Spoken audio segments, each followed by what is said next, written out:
Hello and welcome back to Ready Steady DIY. If it's your first time here, thank you for joining us. If you've already subscribed, thank you for subscribing. Well, today I'm going to take an old Atari game box and I'm going to fix it up. This copy of Jungle Hunt has a cartridge which is perfect. It has the manual, but the box, not so great. So today I'm going to separate the box. I'm going to humidify and relax the box. Then I'm going to flatten it and put it back together. Basically, this box is going to go from this to this. So if you want to see how I did that, stay tuned to the end. For now, let's get going.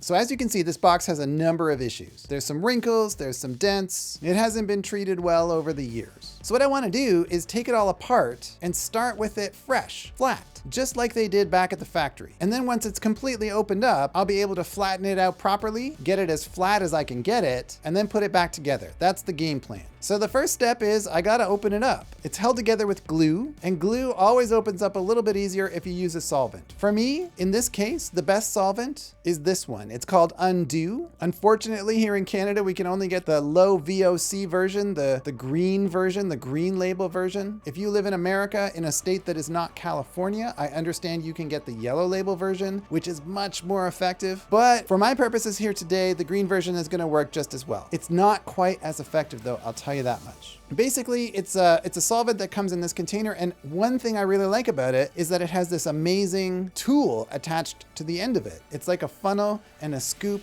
and a prior all in one. So basically you squeeze the bottle, a few drops of the solvent come out, they fall into the scoop gets under whatever it is you're trying to separate, it conveys the solvent under the label you're trying to get off, under the tape you're trying to get off, or in this case, right into the seam of the box I'm trying to open. And then I can use the scoop as a pry tool to pry the box open slowly. You'll see the solvent does get into the cardboard. It sort of soaks in there a little bit. It will leave some marks, but those marks disappear. They disappear completely. So I don't have to worry about that. I really just want to make sure I dissolve the glue and I get this box opened up. And as you can see, I do that. There are some marks on the cardboard. As I say, they will go away. They will dry up. I turn my attention to the inner portion of the box now, the part that supports the cartridge. I'm going to try to take that apart too. And the reason you want to get the box completely separate is because what might happen to your box is something akin to ring wear on a record. If you squish a record with too much force, the record inside the record jacket can leave a ring-shaped impression on the jacket. That kind of wear doesn't come out of the jacket. It's sort of permanent. It's the bane of record collectors everywhere. You don't want to create a situation like that by having something underneath the box as you're trying to flatten it. You want to have the box be all one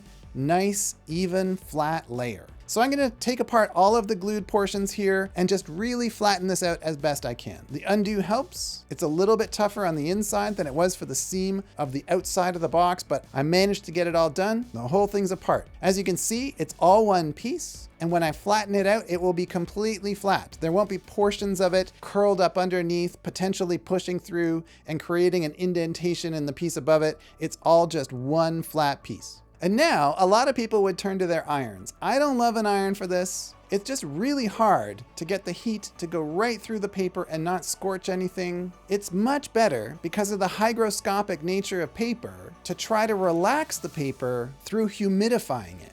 If you'll recall, I did this process previously with video game manuals last year on the channel. And for those of you who didn't see it, here's what I said. You want to make sure that the document is clean before you do this process. You want to make sure that the document does not have water-soluble media on it, like water-soluble ink, for example. So if you look at paper at the microscopic level, you'll see that it's comprised of a bunch of fibers, and in between those fibers, there's a bunch of cells or empty space. This is what makes paper what they call hygroscopic. That means those little spaces absorb water very easily and then release it very easily as well. So if you put paper in a very humid environment, it will start absorbing that humidity. And likewise, if you've got a piece of slightly damp paper, you put it out to dry, it'll release that moisture very easily. Basically, when you're trying to flatten a piece of paper, one of the more important things is to make the paper relax by hydrating it. by letting some water get into the cells between the fibers, allowing it to relax. After the paper is relaxed, in other words, mildly moist, you can then flatten it with some heavy books and it'll take that shape much better than if you tried it without relaxing the paper first. So to do it, it's not really that hard. You need some kind of chamber. I'm going to use this Rubbermaid container, which has a lid and it's clear so I can see as I go. I'm going to use a little bit of distilled water. I'm going to put a grate in there in order to suspend the manual above the water because you really don't want the water touching the manual. You don't want to soak it. You just want it to absorb some humidity from the air above the water inside the Rubbermaid container. I'm going to use some hockey pucks to make sure that grate is suspended well and high above the water. And for this job, that's it. If I were working in an archives and this was a really important piece of paper, a really important document, I would cover the top of the grate, separating it from the piece of paper with a piece of spun polyester. There's a couple of brand names that archivists like to use. That sort of makes sure that no condensation or moisture, or let's call it morning dew, shows up on your paper after a while. But in this case, I've done this a couple times. I haven't needed to use that. I'm just gonna go ahead and do it bare. So that's how paper works in this kind of process. What I wanna do now is work with some cardboard,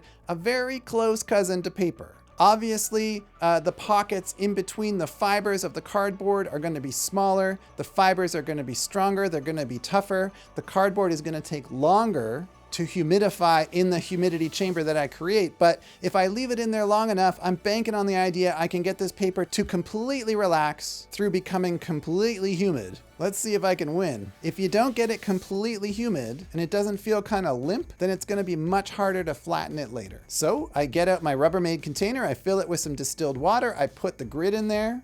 This time I'm gonna forego the hockey pucks. As long as the box does not touch the water, everything's cool. The goal again is just to humidify the box. I'm not soaking it, it's never gonna touch the water. I'm basically humidifying the cardboard. And I'll leave it overnight, come back and check it out. Seems like it worked. The cardboard feels very limp in my hands. I'm gonna pull it out of the Rubbermaid container. I'm gonna lay it flat on a piece of absorbent material. This could be paper towel. This could be parchment paper. It can be whatever you want as long as it's nice and flat and will help in the absorption of the moisture that's in the cardboard moving forward. I'm gonna put another layer of that on top of the box, and then I'm gonna put a very heavy flat surface on top of it and a 35-pound weight on top of that. Basically, I'm gonna rely on force to push down on top of the box and make it flat. As the water dissipates and gets absorbed by the paper above and below it, or evaporates into the air, I'll have a nice flat box to start reconstructing with a little bit of glue, and hopefully, in the end, I'm gonna have a great box. So as you can see, some time has passed here. I've come back to the box, remove the weight, remove the flat surface from the top, and underneath is something pretty impressive. I mean, the large amounts of damage to the box you're never gonna fix, but most of the undulation is gone. A lot of the creases are gone. It's not exactly like starting fresh, but it's still pretty good. So I know exactly where everything has to go. I apply a little glue. A lot of people would use bookbinder's glue in this case. Some people actually mix a little bit of wood glue with water, but for me, I'm just gonna use this glue stick. I know it seems a little weak. A lot of glue sticks are. This one's pretty solid, and I really like the way I can get the glue all over the piece that I want to glue. It stays there, it forms a bond relatively quickly, and this particular glue stick, when it dries, it's really good. It really holds the box together pretty well. But for my purposes, I think this is gonna work. As you can see inside here, I have a small repair to do. This little corner was perforated and it tore, so I've got to repair it. You could go with some gum tape here, which is basically packing tape that has like a water-soluble glue on the back, but I prefer to just make my own tape. So I cut a piece of craft paper that will fit exactly, put a little glue stick glue on the back, stick it on, and use some clothes pegs to hold it down. In this case, what I've done is turn these clothes pegs inside out. Basically, you remove the spring, you take each half, flip it over, put the spring back, and you've got a little clamp with a longer reach and a flatter grip. So first I work on gluing the inner portion